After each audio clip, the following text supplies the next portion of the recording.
Welcome to the 100th episode of the Personal Finance Cat podcast. I can't believe we're here. 100 of these. I'm so grateful that you're here to mark this milestone with me. And for this one, I wanted to do something a little different, something a lot more personal. You know, it's funny. This journey of making these explainers has actually taught me a huge lesson in itself. From the outside, you might think a digital business like this is pretty straightforward. But the reality? It is brutally competitive, and it takes an unbelievable amount of work before you see even a glimmer of success. And I learned that lesson the hard way, which, honestly, is the perfect setup for what I want to share with you today. So for this 100th explainer, I'm pulling back the curtain. I'm going to share the 10 money lessons that took me, no joke, until I was 40 to really, truly get. These are the things I desperately wish someone had sat me down and told me when I was just starting out. My hope is that they can save you some time, some money, and definitely some heartache. So let's dive in. All right, let's start with lesson number 1. This is the bedrock, the foundation everything else is built on. And it's simple. Making money is hard. It is especially brutally hard when you're starting from zero. The online gurus, they love to sell this dream, don't they? Secret formulas, easy money. Just follow these 3 simple steps. But the reality for most of us is just so much tougher. Let me tell you, my first job was the lowest paying and hardest work I have ever done in my life. And my first real estate deal, it was pure blood, sweat, and tears for a return that, honestly, a simple index fund could have beaten while I was sleeping. That first chunk of capital is, without a doubt, the hardest part of the entire game. And here's the real kicker with the whole guru industry. They sell these courses and formulas that require this insane level of persistence and ambition. But here's the irony. If you already have that level of drive, you probably don't need their $1,000 course in the first place. The key isn't finding some magic formula.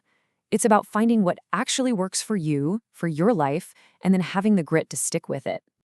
So, okay, if the gurus don't have the secret sauce, then what's the most reliable path to actually building wealth? Well, it all comes down to finding, and then sharpening, your unique edge. Now, this isn't about being the #1 absolute best in the world at one single thing. It's about combining your skills in a way that makes you incredibly rare. So for me, look, I'm not the world's greatest economist. I'm definitely not the top lawyer. But when a problem needs a deep understanding of both economics and law, suddenly that list of people gets very short. That intersection, that's where your power is. So you have to ask yourself, what's your intersection? What combo of skills makes you uniquely valuable? Okay, let's shift gears a little. Let's talk about the internal game.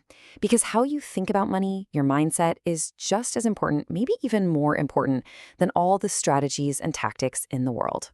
I gotta be honest with you, for years, I would secretly judge people for keeping up with the Joneses. You know, buying the new car, the fancy watch. I felt so smug and superior with my own frugality. But the truth, I was still playing the comparison game. I just found a version that made me feel better about myself.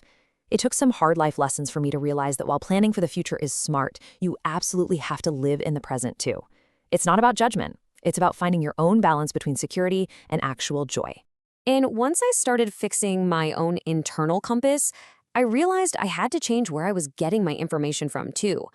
Look, social media can be a great starting point for ideas, but you have to be so skeptical. You see influencers talking about complex stuff like tax strategy in a 30-second clip, and it's just dangerously oversimplified. The most valuable insights I've ever gotten came from getting offline and talking to real successful people who have actually been there and done that. This leads to another huge mindset shift. You know this quote, "Pessimists sound smart, optimists make money." And it's so true. It's really easy to be a pessimist. You sound cautious, intelligent, like you see all the risks. But all progress, all innovation, and pretty much every great investment in history was driven by optimism. Think about it. Someone had to believe in the future to build it. Now, I'm not talking about blind, naive optimism. I'm talking about a clear-eyed optimism that's grounded in real research. That's the engine of growth. Okay, now for what might be the single most important, most valuable investing lesson I have ever learned in my entire life. Are you ready? It's this. You must be willing to be wrong. You have to be willing to completely change your mind when you get new information. And oh man, my own journey here is almost embarrassing. I started out as a real estate absolutist. I was one of those guys who thought the stock market was just a giant casino. Then I swung the other way and became a super rigid value investor, dismissing anything that didn't fit neatly in my little box. And you know what? Both of those dogmatic stances cost me huge opportunities. Now my entire focus is just on staying open, staying curious, because that's where the future is being built. I mean, take technical analysis. For years, I just wrote it off as financial astrology, total nonsense. But then I started noticing how many huge institutional funds were using it. Now, my personal opinion on whether it works doesn't matter. What matters is that if enough big players use it, it actually moves markets. It has real consequences you have to account for. Being willing to see that, to change your mind, it's not a weakness, it's a superpower. And trust me, this lesson about staying open, it was burned into my brain by a very, very expensive mistake. My knee-jerk reaction to dismiss something new without properly investigating it cost me dearly. And yeah, I'm talking about Bitcoin. See, I heard about Bitcoin pretty early on, but I was dismissive. I never did the deep, hard work to build real conviction. So what happened? When things got rocky, I had no foundation to stand on.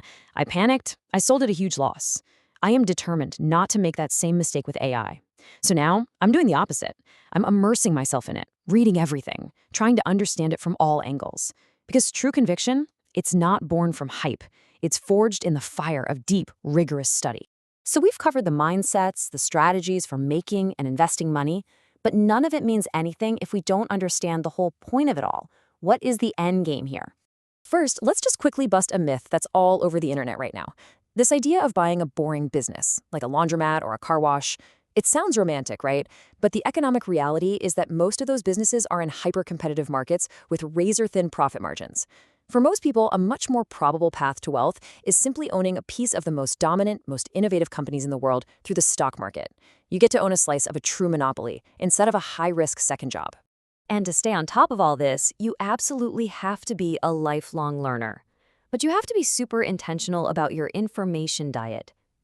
Today, my own education is a mix of really deep books, carefully vetted online courses, and podcasts from credible experts. And notice, only a very small, very skeptical sliver of that is social media. Because who you learn from matters way more than how you learn. And that brings us to the final lesson, and honestly, the most important one I've learned. For so many years, I was just chasing a number in a spreadsheet. I thought that number was the goal, but it's not. Money is not the destination. It's just a tool. It's a really powerful tool that, if you use it right, helps you build a life that you actually want to live. In our world, that's getting more and more digital and isolated. I am absolutely convinced that real, in-person human connection is becoming the most valuable asset we have. Being truly present with your family, your friends, your community, that's the real return on investment. That's the stuff that makes up a rich life. So I'll just leave you with this one question to think about. It's not about how big the number gets. The real question is this: what life are you actually building with the resources you have?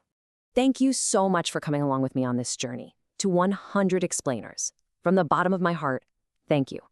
I really hope sharing these hard-won lessons helps you in some small way. Until the next one, take care.